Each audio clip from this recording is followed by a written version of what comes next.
Welcome back, guys. I'm going to be sharing with you the top 3 exercises to increase your deadlift.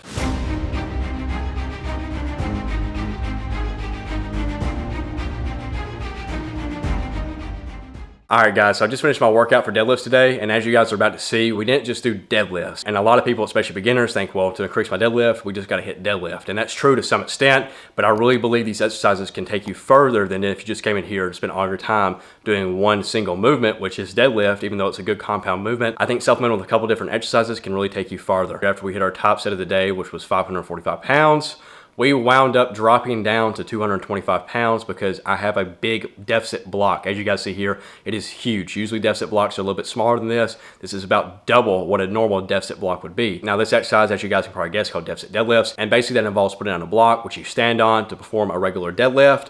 But because you're standing on that block, you have an increased range of motion, which some might argue can put you in a bad starting position. As you guys see here, I look a little scrunched in, I look like I'm squatted way too low, which is true.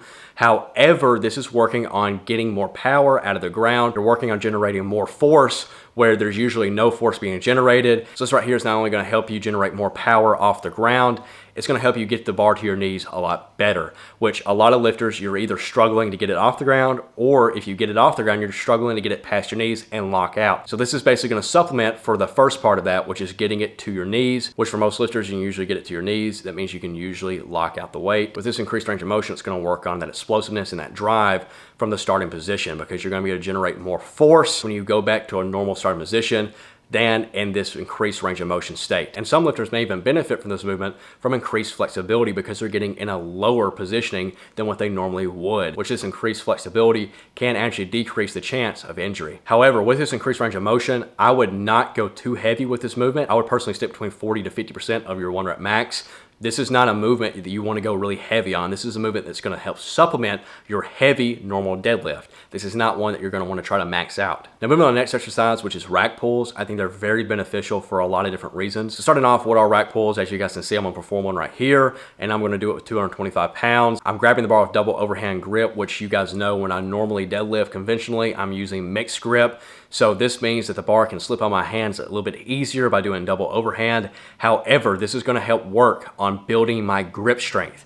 And this is why, as you see in the next set, I'm going up to 315 pounds, and I'm kind of struggling because my grip is wanting to open up. I'm trying to drop the weight as I'm performing the movement, which means I'm working on my grip strength while also targeting my upper back and my traps with this movement at the lockout position. Now with this movement, which is rack pulls, you're going to be pulling off the rack, and by having a rack, the bar is already at knee to probably mid-thigh height, which allows you to pull more weight, because oftentimes the limiting factor on deadlifts is getting the bar, 1, off the ground, and 2, past your knees. And it's already at your knee level right now, so usually a lot of people ego lift on rack pulls. However, I think it's more beneficial to work on grip strength with double overhand than trying to go for a max rep on rack pulls. Now usually, especially on a conventional deadlift, you're going to be using a lot of lower back to get it off the ground, even if you're using really good form. Now, this movement, rack pulls, is going to help alleviate some of that stress that would usually occur in a regular deadlift. So if you're having lower back pain, but you still want to do a pull movement for the day, and you just want to give your lower back a break, this is the exercise I recommend. And the other benefit, now if we look back at our first exercise, which was deficit deadlifts, it's working on getting it off the ground into your knees.